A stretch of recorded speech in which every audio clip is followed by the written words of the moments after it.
একটি দেশ যেখানে একসময় মানুষের মাথাপিছু আয় ছিল $1,76,000 মার্কিন ডলার, যখন কিনা আমেরিকার মাথাপিছু আয় ছিল মাত্র $44 লক্ষ। যে দেশের সরকার দিত বিনামূল্যে শিক্ষা, চিকিৎসা, বিদ্যুৎ, এমনকি কোনো করও দিতে হতো না, অথচ সেই দেশের সম্পদের ভিত্তি ছিল পাখির বিষ্ঠা। আরও অবাক করা বিষয়, কয়েক দশকের মধ্যেই ধনী দেশটি দেউলিয়ার পথে হাঁটে।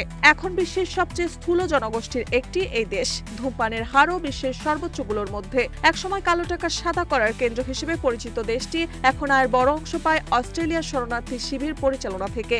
আর এটি পৃথিবীর তৃতীয় ক্ষুদ্রতম দেশ, নাউরু।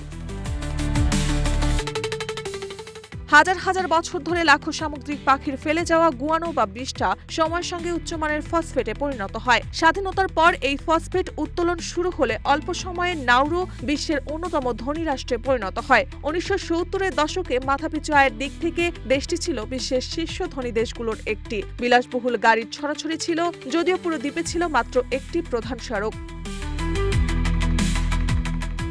কিন্তু অতিরিক্ত খননের ফলে কয়েক দশকের মধ্যেই ফসফেটের মজুদ শেষ হয়ে যায়। 1990-এর দশকে নাউরু গভীর অর্থনৈতিক সংকটে পড়ে। সংকট কাটাতে দেশটি সহজ শর্তে অফশোর ব্যাংকে লাইসেন্স দিতে শুরু করে। এতে আন্তর্জাতিক অর্থ পাচারকারী চক্রের নিরাপদ আশ্রয়ে পরিণত হয় নাউরু। পরে আন্তর্জাতিক চাপের মুখে সেই ব্যবস্থা বন্ধ করতে বাধ্য হয়। অতিরিক্ত খননের কারণে দ্বীপটির প্রায় 80% ভূমি অনাবাদি ও বসবাসের অযোগ্য হয়ে পড়ে। কৃষি ধ্বংস হওয়ায় দেশটি পুরোপুরি আমদানি নির্ভর হয়ে যায়। বর্তমানে অস্ট্রেলিয়ার অফশোর ডিটেনশন সেন্টার পরিচালনায় নাউরুর অর্থনীতির অন্যতম বড় আয়ের উৎস, যদিও এটি মানবাধিকার ইস্যুতে বিতর্কিত।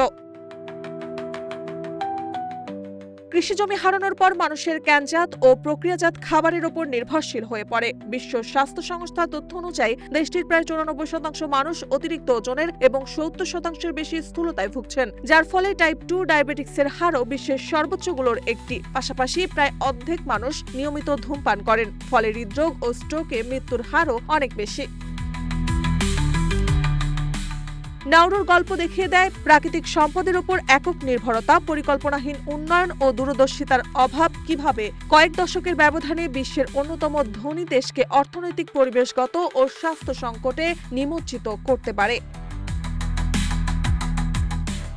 মার্জিয়া মৌ, রূপালী বাংলাদেশ।